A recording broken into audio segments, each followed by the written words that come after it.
And guys, so mag-check tayo ng income natin dito sa OBA. So magkano ba talaga yung kinikita natin in just one day, no? So time check, it's already 10:20 AM and we'll see. I-refresh natin, no? Kung magkano ang kinita natin today. Okay, so let's see.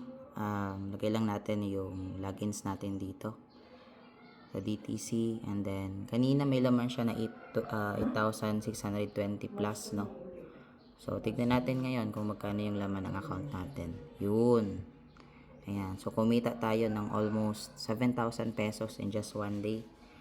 It's just already 10:22 AM, diba? So I think 2 minutes pa lang yung nakalipas nung ni-refresh natin. So kaya na yung next, guys. But wait guys, there's more. Kasi nga nag-encode ulit tayo. May 15 pa din as of 11:43 AM. Kanina pag check natin, 'di ba, nasa 15,000 siya. So tignan natin ngayon kung may madadagdag pa rin from 8,000 turn 15,000 ngayon. Check natin yung income natin. Ayun, so kumita tayo ng additional, 'di ba?